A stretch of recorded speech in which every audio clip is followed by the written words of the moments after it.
नमस्कार दोस्तों, स्वागत है आपका आपके अपनी YouTube चैनल पर। आज के इस वीडियो में हम लोग बात करने वाले हैं राजस्थान के करंट अफेयर की। राजस्थान का जो जून 2023 का करंट अफेयर है उसके भाग 3 को लेकर हम लोग बात करने वाले हैं। इससे पहले आप लोगों के लिए जून माह के 2 वीडियोज़ अपलोड किए जा चुके हैं, तो आप लोग प्ले लिस्ट में जाकर उन वीडियोज़ को देख सकते हैं। और इस वीडियो के बाद आपका जून माह का जो करंट अफेयर है उससे रिलेटेड जितने भी राजस्थान से रिलेटेड प्रश्न पूछे जा सकते हैं वो सारे के सारे प्रश्न आपके कवर हो जाएंगे। तो चलिए वीडियो की शुरुआत करते हैं, लेकिन उससे पहले यदि आप लोग चैनल पर नए हैं तो चैनल को सब्सक्राइब कर लें, साथ ही साथ बेल आइकन को प्रेस कर लें जिससे आप लोगों को आने वाले वीडियोज़ की नोटिफिकेशन मिलती रहे। तो चलिए शुरुआत करते हैं वीडियो की और बात करते हैं जून के करंट अफेयर की। तो सबसे पहला, तंबाकू फ्री यूथ कैंपेन। अब तंबाकू फ्री यूथ कैंपेन जो है ये आपका 31 मई 2023 को प्रारंभ किया गया, और इसका प्रारंभ जो किया गया था ये किया गया था राजस्थान इंटरनेशनल सेंटर जो कि झालाना में स्थित है। यानी झालाना स्थित राजस्थान इंटरनेशनल सेंटर जो है वहाँ से शुरुआत की गई किसकी, तंबाकू फ्री यूथ कैंपेन की। अब इसकी शुरुआत 31 मई को ही क्यों की गई, क्योंकि 31 मई को मनाया जाता है विश्व तंबाकू निषेध दिवस। तो हम लोगों से प्रश्न सीधे सीधे क्या पूछे जा सकते हैं। पहला प्रश्न पूछा जा सकता है कि तंबाकू फ्री यूथ कैंपेन की शुरुआत राजस्थान में कब हुई, तो वो हुई 31 मई 2023 को। कहाँ से हुई, तो राजस्थान इंटरनेशनल झालाना जयपुर से। झालाना जो कि कहाँ पे स्थित है, जयपुर में स्थित है, यहाँ से हुई थी।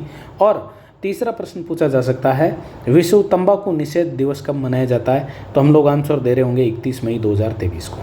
फिर ये जो समारोह था इसमें वर्ष 2022-23 में तंबाकू नियंत्रण में उत्कृष्ट प्रदर्शन जिन जिलों ने किया उन जिलों को सम्मानित किया गया था।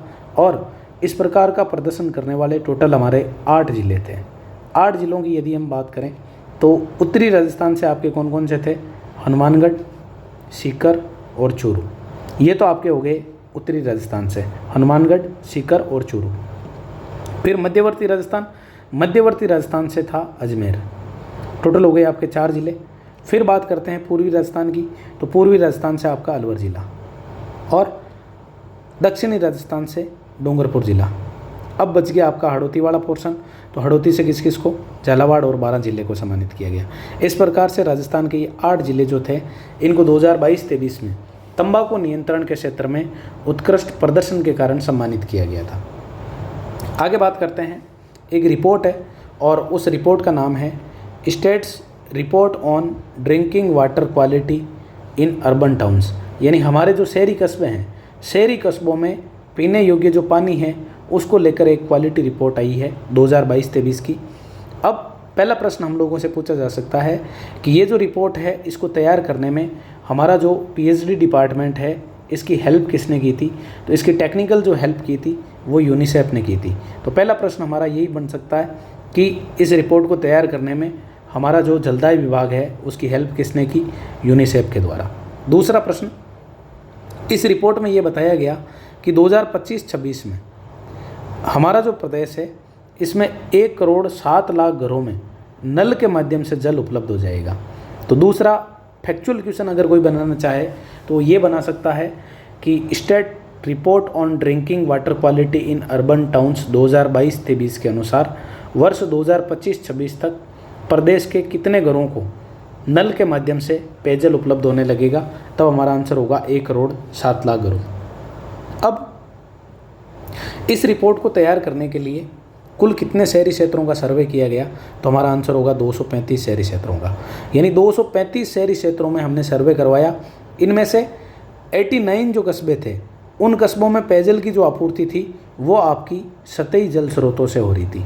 आप लोग कमेंट बॉक्स में बताइए कि भारत का कुल जो जल स्रोत है, कुल सतही जल स्रोत, उनके कितने प्रतिशत राजस्थान में।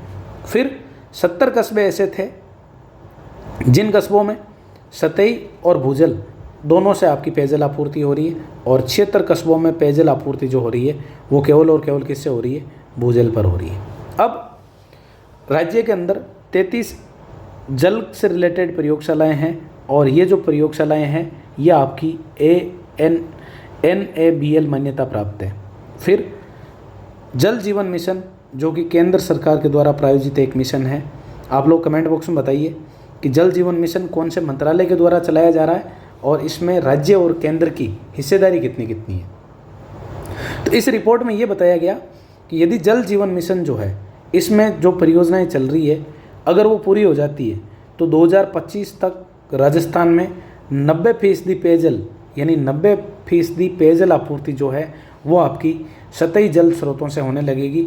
इसका मतलब हमारा जो भूमिगत जल है, भूमिगत जल पर निर्भरता जो होगी वो कम होगी। फिर अभी वर्तमान में यदि हम बात करें तो 75% योजनाएं ऐसी है जिनमें आपको कौन सा जल उपलब्ध करवाया जा रहा है, सतही जल उपलब्ध करवाया जा रहा है। तो 2025 तक कितना प्रतिशत, तब हमारा आंसर होगा 90%। और वर्तमान में कितने प्रतिशत योजनाओं में सतही जल उपलब्ध है, तब हमारा आंसर होगा 75%। आप लोग कमेंट बॉक्स में आंसर कीजिए कि राजस्थान में देश के सतही जल का कुल कितने प्रतिशत है, साथ ही साथ भूमिगत जल का कुल कितने प्रतिशत है। आगे बात करते हैं। जून महीने में ही, जैसा कि हम पहले वीडियो में भी बात कर चुके हैं, कि जल जीवन मिशन के अंतर्गत कनेक्शन देने के मामले में राजस्थान पूरे भारत में 12वें स्थान पर है और ये प्रश्न आपका अभी सेकंड ग्रेड में पूछा भी जा चुका है। अगला फैक्ट है मुख्यमंत्री निःशुल्क बिजली योजना।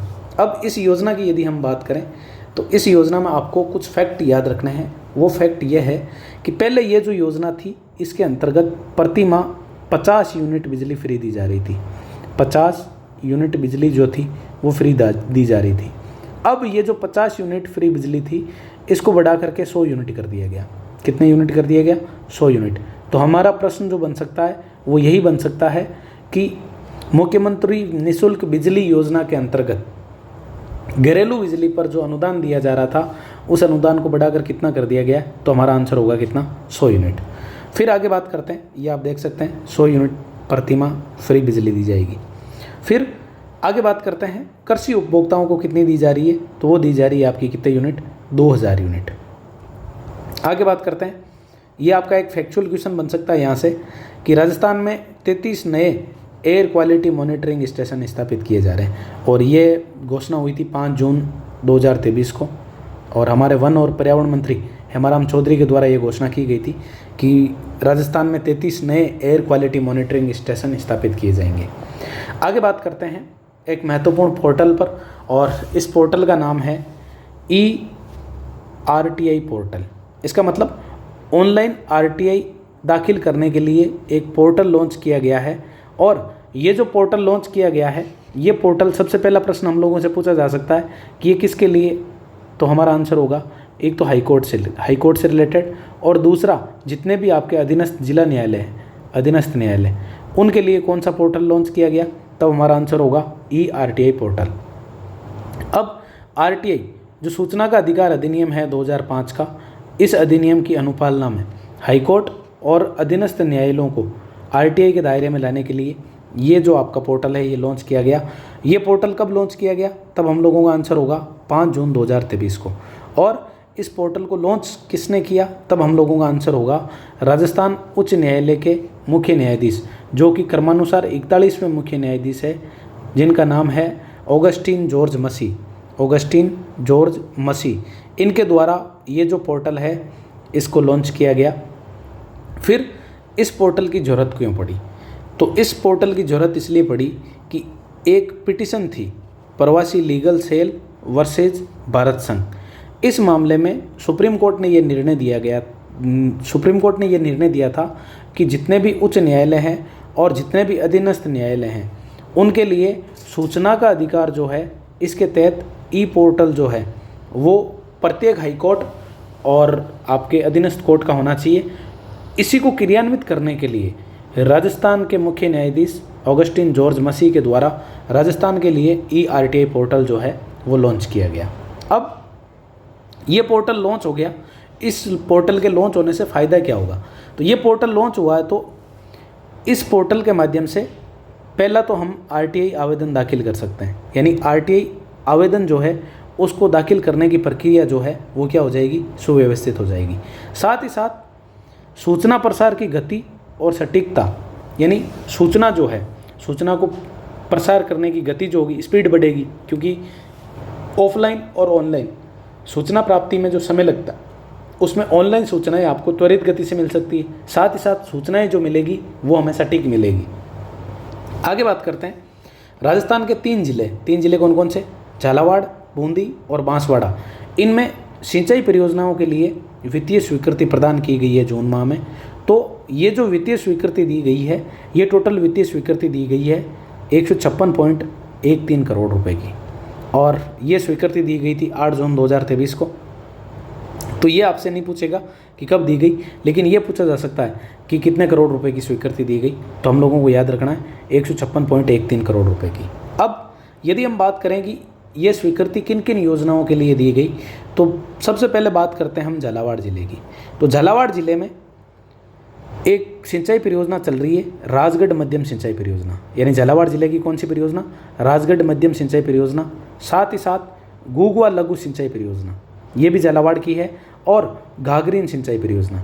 यानी झालावाड़ जिले की कितनी परियोजनाएं, 3 परियोजनाएं। कौन कौन सी, राजगढ़ मध्यम सिंचाई परियोजना, गुगवा लघु सिंचाई परियोजना और घाघरीन सिंचाई परियोजना। इन 3 परियोजनाओं के लिए झालावाड़ जिले को।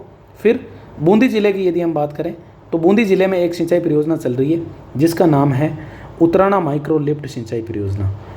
सीधा सा प्रश्न पूछा जा सकता है कि उतराना माइक्रो लिफ्ट परियोजना का संबंध राजस्थान के किस जिले से, तो हमारा आंसर होगा बूंदी जिले से। तो 3 सिंचाई परियोजनाएं आपकी झालावाड़ की होगी, एक बूंदी की हो गई, और बांसवाड़ा जिला जो है, बांसवाड़ा जिले के कुपड़ा गांव में, बांसवाड़ा जिले के कुपड़ा गांव में अनास नदी पर बांध बनाने के लिए ये वित्तीय स्वीकृति दी गई।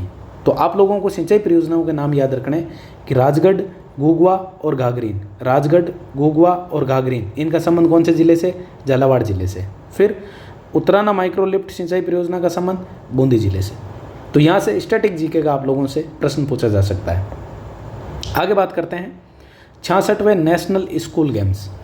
ये जो नेशनल स्कूल गेम्स है, ये आपके भोपाल, ग्वालियर और दिल्ली में आयोजित हुए थे। तो सबसे पहला प्रश्न तो हमसे यही पूछा जा सकता है कि 66वें नेशनल स्कूल गेम्स का आयोजन कितने स्थानों पर किया गया, तो हमारा आंसर होगा 3 स्थानों पर। अब इन खेलों का जो समापन हुआ था वो 13 जून 2023 को हुआ था, और इसमें राजस्थान ने टोटल 33 पदक जीते थे। राजस्थान ने कुल कितने पदक जीते थे, 33 पदक।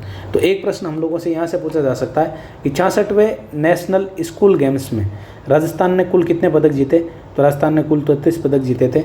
इनमें 6 स्वर्ण पदक थे, 12 रजत पदक थे और 15 कांस्य पदक थे। फिर ये जो नेशनल स्कूल गेम्स थे, इसमें पहली बार राजस्थान ने टीम स्पर्धा में देश में दूसरा स्थान प्राप्त किया। तो अगला प्रश्न हम लोगों से ये पूछा जा सकता है कि 66वें नेशनल स्कूल गेम्स में टीम स्पर्धा में राजस्थान का कौन सा स्थान रहा, तो हमारा आंसर होगा दूसरा स्थान। अब जिन लोगों ने गोल्ड मेडल जीते उनके क्या क्या नाम हैं, तो सबसे पहले केशव बिस्सा, जो कि आपके बीकानेर के हैं, और ये कौन से, वेट लिफ्टिंग से रिलेटेड है। फिर इनको प्रतियोगिता का सर्वश्रेष्ठ खिलाड़ी घोषित किया गया। तो आप लोगों को नाम याद होना चाहिए किसका, केशव बिस्सा का। दूसरा है कविता डूडी, जो कि नागौर जिले की है, और इन्होंने 3000 मीटर रेस वॉक जो है इसमें गोल्ड मेडल जीता। फिर 2 खिलाड़ियों की बात करते हैं, एक का नाम है नीतू कुमारी और दूसरे का नाम है सुमित कुमार। ये जो दोनों खिलाड़ी है, इन दोनों खिलाड़ियों ने, क्योंकि दोनों के दोनों खिलाड़ी आपके चूरू जिले के हैं, और दोनों ने डिस्कस थ्रो में गोल्ड मेडल जीता। तो इस प्रकार से आपके केशव बिस्सा, कविता डूडी, नीता कुमारी और सुमित कुमार, 4 ये हो गए। फिर बात करते हैं माया सिरमाली, जो कि आपकी भीलवाड़ा की रहने वाली है। इन्होंने कुश्ती में गोल्ड मेडल जीता था। और ताश्री मनेरिया, जो कि जयपुर की रहने वाली है, इन्होंने बॉक्सिंग में क्या जीता, गोल्ड मेडल जीता।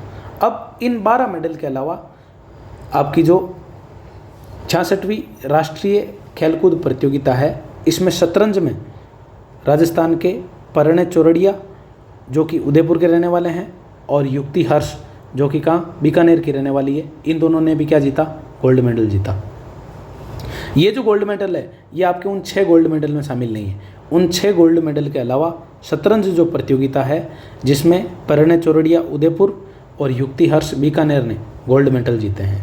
फिर इन्होंने ये जो मेडल जीते हैं, ये चर्चा में इसलिए भी है क्योंकि राजस्थान सरकार के द्वारा सरकारी विद्यालयों में शनिवार को नो बैग डे मनाया जाता है, और इस नो बैग डे के अंतर्गत ही राजस्थान सरकार ने एक नवाचार लागू किया था और उस नवाचार का नाम था chess in school, chess in school activity. इसके अंतर्गत विद्यालय में जो बच्चे थे उनको चेस खिलाया जाता था। इसी का परिणाम रहा कि राजस्थान ने इस बार शतरंज में 2 गोल्ड मेडल जीते। फिर यदि हम बात करें 19 नवंबर 2022 की, तो 19 नवंबर 2022 को जो चेस इन स्कूल है, इस एक्टिविटी में एक साथ 38,21,009 विद्यार्थियों ने भाग लिया, जो कि अपने आप में एक रिकॉर्ड है। तो आप लोगों को बस सिर्फ इतना सा ध्यान रखना है कि राजस्थान के स्कूल शिक्षा विभाग के द्वारा सबसे पहली चीज़ स्कूलों में नो बैग डे चलाया जा रहा है, जो कि प्रत्येक शनिवार को आयोजित होता है, और इसी के अंतर्गत एक एक्टिविटी आयोजित होती है जिसका नाम है चेस इन स्कूल। फिर इसके अंतर्गत राजस्थान के परिणय चौरड़िया और युक्ति हर्ष के द्वारा गोल्ड मेडल जीता गया। आगे बात करते हैं एक योजना की जिसका नाम है अपर हाई लेवल कैनाल परियोजना। ये जो परियोजना है अपर हाई लेवल कैनाल परियोजना, इस परियोजना का संबंध राजस्थान के बांसवाड़ा जिले से है। बांसवाड़ा जिले की गांगड़ तहसील के लंकाई गांव में ये परियोजना स्थित है। और कौन सी नदी पर बनाई जा रही है, तो हम लोगों का आंसर होगा अनास नदी पर। अनास नदी पर ये योजना निर्माणाधीन है।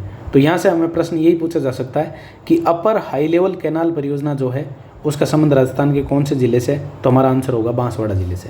फिर प्रश्न आप लोगों से गांव को लेकर भी पूछा जा सकता है कि हाल ही में राजस्थान का लंकाई गांव चर्चा में रहा है, तो उसका क्या कारण है, तो हम लोग आंसर कर रहे होंगे कि अपर हाई लेवल कैनाल परियोजना के कारण। और तीसरा प्रश्न पूछा जा सकता है कि अपर हाई लेवल कैनाल परियोजना का संबंध राजस्थान की किस नदी से, तो हमारा आंसर क्या होगा, अनास नदी से।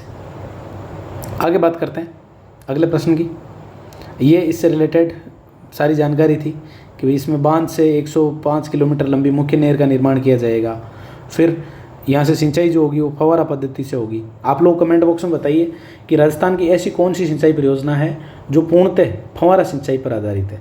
फिर इसमें 210 डिग्गियाँ बनाई जाएगी और 4 किलोमीटर लंबी टनल भी बनेगी। तो ये इतने फैक्ट नहीं पूछे जा सकते हैं, आप लोगों को केवल और केवल उसका याद रखना है कि परियोजना कौन से जिले से संबंधित है। अगला प्रश्न है आप लोगों के लिए, अगला प्रश्न क्या, फैक्ट, हरिदेव जोशी विश्वविद्यालय और संयुक्त राष्ट्र जनसंख्या कोष के बीच एक MOU हुआ है।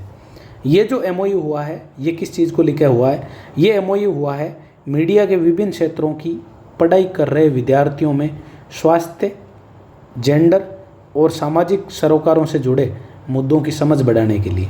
तो प्रश्न सीधा सा पूछा जा सकता है कि हाल ही में मीडिया के क्षेत्र में पढ़ाई करने वाले विद्यार्थियों में स्वास्थ्य, जेंडर और सामाजिक सरोकारों से जुड़े मुद्दों की समझ बढ़ाने के लिए हरिदेव जोशी विश्वविद्यालय का किसके साथ MOU हुआ, तो हमारा आंसर होगा संयुक्त राष्ट्र जनसंख्या कोष।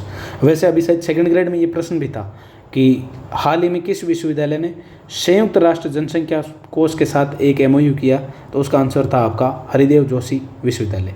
आप लोग कमेंट बॉक्स में बताइए कि ये विश्वविद्यालय कहाँ पर स्थित है। फिर संयुक्त राष्ट्र जनसंख्या कोष जो है इसकी कंट्री हेड का नाम आपको याद रखना है, एंड्रिया वोइनार। कंट्री हेड का नाम क्या है, एंड्रिया वोइनार। और हरिदेव जोशी विश्वविद्यालय के कुलपति जो है उनका नाम है सुधीर राजीव। तो इस प्रकार से यहाँ से आप लोगों से प्रश्न पूछे जाने की संभावना बन सकती है।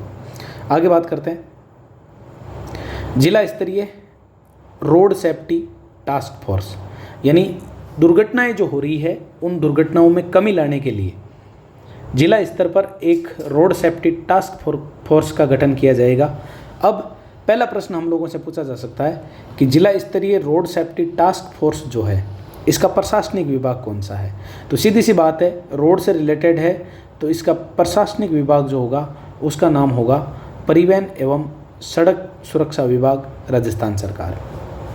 फिर अगला प्रश्न हम लोगों से पूछा जा सकता है कि जिला स्तरीय रोड सेफ्टी टास्क फोर्स जो है इसके अध्यक्ष कौन होंगे। तो इसके अध्यक्ष होंगे जिस जिले में इस टास्क फोर्स का गठन किया जाएगा उस जिले का जिला कलेक्टर, यानी उस जिले का जिला कलेक्टर जो होगा वो इस टास्क फोर्स का अध्यक्ष होगा। आगे बात करते हैं कि ये जो आपकी टास्क फोर्स है इसमें कौन कौन सम्मिलित होंगे।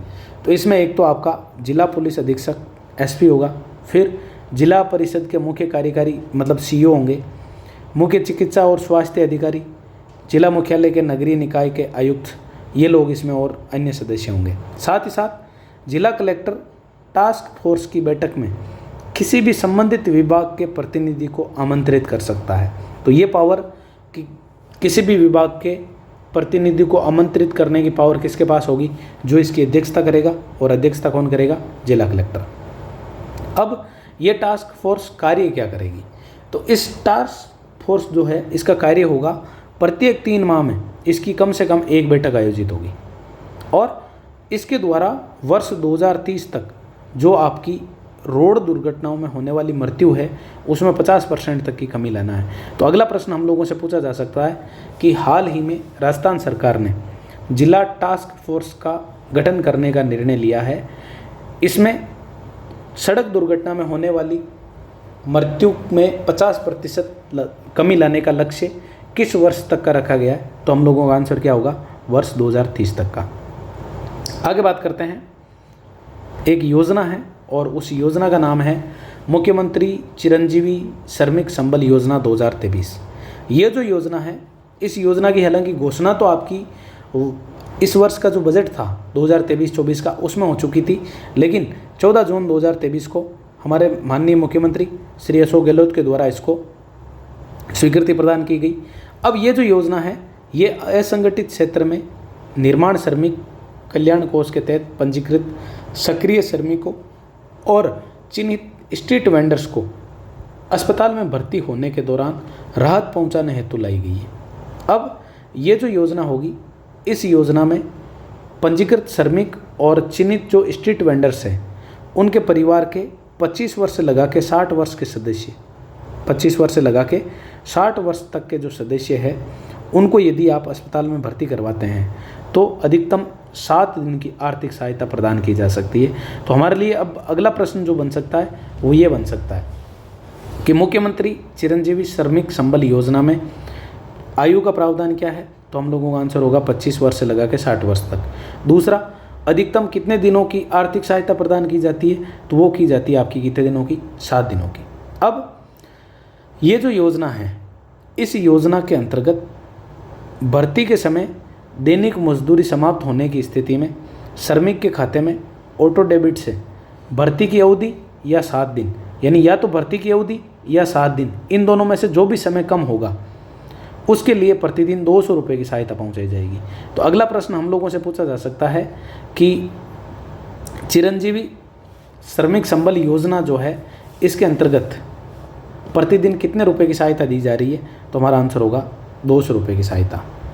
अब इस योजना का लाभ लेने के लिए या तो लाभार्थी खुद या लाभार्थी के परिवार का कोई सदस्य जो है वो न्यूनतम 24 घंटे अस्पताल में भर्ती होना चाहिए। यानी इस योजना का फायदा तभी मिलेगा जब या तो श्रमिक खुद या उसके परिवार का कोई सदस्य न्यूनतम कितने घंटे? 24 घंटे अस्पताल में भर्ती रहे। आगे बात करते हैं, धार्मिक पर्यटन को बढ़ावा देने के लिए वित्तीय स्वीकृति, और ये प्रश्न अभी 2nd ग्रेड में भी पूछ लिया गया था। तो इसको वित्तीय स्वीकृति दी गई थी 19 जून 2023 को, और इसमें जो वित्तीय सहायता थी वो आपकी टोटल थी 13.48 करोड़ रुपए, और राजस्थान के 3 जिलों के लिए वित्तीय स्वीकृति दी गई थी। 3 जिले कौन कौन से? नागौर, जैसलमेर और अलवर। अब इसके अंतर्गत कहाँ निर्माण कार्य किए जाएंगे? तो सबसे पहले हम बात करते हैं नागौर जिले की। तो नागौर जिले में यदि हम बात करें तो बूटाडी धाम, घाटेश्वर महादेव मंदिर और हरमलदास जी महाराज की मंदिर और दरगाह हजरत समन जो कि कहाँ स्थित है? बड़ी खाटू में। यहाँ पे टोटल 7.74 करोड़ रुपए की वित्तीय स्वीकृति दी गई है। तो नागौर जिले के बूटाडी धाम जो कि लकवाग्रस्त जो रोगी है उनके लिए राजस्थान में प्रसिद्ध धाम है, साथ ही साथ घाटेश्वर महादेव मंदिर, हरमलदास जी महाराज की मंदिर और दरगाह हजरत समन, इनके लिए वित्तीय स्वीकृति। फिर बात करते हैं अलवर ज़िले की। तो अलवर ज़िले में बानासुर का जो किला है इसमें माता जी का मंदिर स्थित है, साथ ही साथ अलवर में स्थित गंगा मंदिर, इनके लिए ये वित्तीय स्वीकृति प्रदान की गई है। और जैसलमेर ज़िले की यदि हम बात करें तो जैसलमेर में एक मंदिर है काले डूंगर राय मंदिर, तो इस मंदिर में विकास कार्य जो है उनके लिए वित्तीय स्वीकृति दी गई है। तो हम लोगों को ज़िलों के नाम याद रखना है, जैसलमेर, अलवर और नागौर। आगे बात करते हैं हमारे राजस्थान हाउसिंग बोर्ड के आयुक्त पवन अरोड़ा। पवन अरोड़ा को एक अवार्ड मिला है, लाइफ टाइम अचीवमेंट अवार्ड, और ये अवार्ड जो इनको दिया गया है ये दिया गया है द एशिया HRD कांग्रेस के द्वारा। द एशिया HRD कांग्रेस के द्वारा राजस्थान हाउसिंग बोर्ड के आयुक्त पवन अरोड़ा को लाइफ टाइम अचीवमेंट अवार्ड दिया गया है। तो यहाँ से हम लोगों को जो प्रश्न पूछा जा सकता है वो ये पूछा जा सकता है कि द एशिया HRD कांग्रेस के द्वारा किस व्यक्ति को लाइफ टाइम अचीवमेंट पुरस्कार दिया गया, तो हमारा आंसर हो जाएगा पवन अरोड़ा। या फिर प्रश्न ये पूछा जा सकता है कि राजस्थान हाउसिंग बोर्ड के वर्तमान आयुक्त कौन है, तो हमारा आंसर क्या होगा, पवन अरोड़ा। फिर आगे बात करते हैं कि द एशिया HRD कांग्रेस के द्वारा कोचिंग हब को innovative project of the year, साथ ही साथ AIS रेजिडेंसी को best innovation in product design और मुख्यमंत्री जन आवास योजना के तहत बन रहे फ्लैट को developer of the year affording house यानी इस कैटेगरी में, साथ ही साथ जयपुर में जो चौपाटी बन रही है इसको डेवलपर ऑफ द ईयर किसके मामले में, रिटेल के मामले में, यानी इन 4 स्थानों को किस को, कोचिंग हब को, फिर AIS रेजिडेंसी को और मुख्यमंत्री जन आवास योजना के तहत जो फ्लैट्स बन रहे हैं उन फ्लैट्स को और जयपुर चौपाटी, इन चारों को भी पुरस्कृत किया गया था। और पवन अरोड़ा जी के अगुवाई में पिछले 4 वर्षों में आवासन मंडल जो है, राजस्थान आवासन मंडल जो है, इसको कुल 27 अवार्ड मिल चुके हैं। आगे बात करते हैं राजस्थान के 13 शहर जिनमें ग्रीन लंग्स विकसित किए जाएंगे, और इसकी जो घोषणा की गई थी ये आपकी 25 जून 2023 को की गई थी कि राजस्थान के 13 शहरों में ग्रीन लंग्स विकसित किए जाएंगे। अब ये जो शहर है, इन शहरों के आसपास जितना भी वन क्षेत्र है उसका विकास किया जाएगा। साथ ही साथ इनके विकास से शहरों में आमजन को शुद्ध वातावरण मिलेगा और हरियाली मिलेगी और पर्यावरण संरक्षण को भी बढ़ावा मिलेगा। और ये जो आपके ग्रीन लंग्स है इसकी स्थापना की घोषणा वर्ष 2023-24 का जो बजट था उसमें हमारे माननीय मुख्यमंत्री जी ने की थी, और उसी घोषणा को मूर्त रूप देने के लिए राजस्थान के 13 शहरों में ग्रीन लंग्स विकसित किए जा रहे हैं। आगे बात करते हैं gem excellence award. Gem excellence award की यदि हम बात करें तो 26 जून 2023 को नई दिल्ली में एक क्रेता विक्रेता गौरव सम्मान समारोह आयोजित हुआ था। इसमें राजस्थान को जेम एक्सीलेंसी अवार्ड दिया गया। तो बस हमारे लिए फैक्चुअल क्वेश्चन यही बनता है कि नई दिल्ली के वाणिज्य भवन में आयोजित क्रेता विक्रेता गौरव सम्मान समारोह में राजस्थान को कौन सा पुरस्कार दिया गया, तो हम लोगों का आंसर होगा जेम एक्सीलेंसी अवार्ड। फिर आगे बात करते हैं, एक पुस्तक है और उस पुस्तक का नाम है Ralsa at a glance, RALSA, Ralsa at a glance. इस पुस्तक का विमोचन जो है वो राजस्थान के हाईकोर्ट के मुख्य न्यायाधीश ऑगस्टिन जॉर्ज मसीह के द्वारा किया गया, और ये आपकी रालसा से जुड़ी हुई जितनी भी उपलब्धियां हैं उन उपलब्धियों को लेकर एक पुस्तक तैयार की गई है। तो इसका विमोचन किसके द्वारा किया गया, तो हमारा आंसर होगा ऑगस्टिन जॉर्ज मसीह के द्वारा। आगे बात करते हैं, अगला फैक्ट है आप लोगों के सामने, कोयम्बटूर में राजस्थानी संघ भवन का उद्घाटन, यानी राजस्थानी संघ भवन जो है इसका उद्घाटन किया गया है कहाँ पे, कोयम्बटूर में। और कोयम्बटूर जो है वो आपका कहाँ पे स्थित है, तो हमारा आंसर होगा तमिलनाडु राज्य में। और इसका जो उद्घाटन किया गया, ये उद्घाटन किया गया था शकुंतला रावत, जो कि राजस्थान की उद्योग और वाणिज्य मंत्री है। आगे बात करते हैं, राजस्थान का एक startup youth co lab national innovation dialogue 2022 में विजेता। अब देखो, यदि हम बात करें तो ये जो आपका youth co lab innovation dialogue है 2022, इसकी विषय वस्तु थी युवाओं के लिए डिजिटल और वित्तीय साक्षरता। इसके अंतर्गत ये कुल मिला के डायलॉग का 5वां संस्करण था।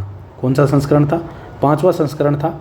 और इस 5वें संस्करण में राजस्थान के आकाशदीप बंसल, नाम याद रखना आपको, व्यक्ति का नाम क्या है, आकाशदीप बंसल, इनका एक स्टार्टअप है जिसका नाम है एडुबिल्ड, युवाओं के लिए प्रयोग, इसको क्या किया गया, विजेता घोषित किया गया। फिर कृषि टेक, एडटेक, महिलाओं की आजीविका और चक्रीय अर्थव्यवस्था, जैव विविधता में काम करने वाले 9 भारतीय राज्यों के 12 शीर्ष स्टार्टअप को youth co lab national innovation dialogue India के 5वें संस्करण में विजेता घोषित किया गया था। यानी इसमें टोटल 12 स्टार्टअप्स को विजेता घोषित किया गया था। उसमें हमारा राजस्थान का एक था। हमें राजस्थान वाले का नाम याद रखना है। राजस्थान का जो स्टार्टअप था उस स्टार्टअप का नाम था एडुबिल्ड, युवाओं के लिए प्रयोग। फिर ये स्टार्टअप किसका है, तो हमारा आंसर होगा आकाशदीप बंसल का। तो इस प्रकार से ये आपके जून माह के जितने भी करंट अफेयर से रिलेटेड हम लोगों से प्रश्न पूछे जा सकते हैं। मैंने प्रयास किया है कि इन 3 वीडियोज़ के माध्यम से आपके राजस्थान के जून माह के करंट अफेयर से रिलेटेड कोई भी फैक्ट नहीं छूटे। तो उम्मीद है कि आप लोगों के लिए ये वीडियो लाभदायक होगा। तो आप इस वीडियो को अपने ज़्यादा से ज़्यादा दोस्तों तक शेयर करें ताकि ज़्यादा से ज़्यादा लोगों को फ़ायदा मिल सके। धन्यवाद।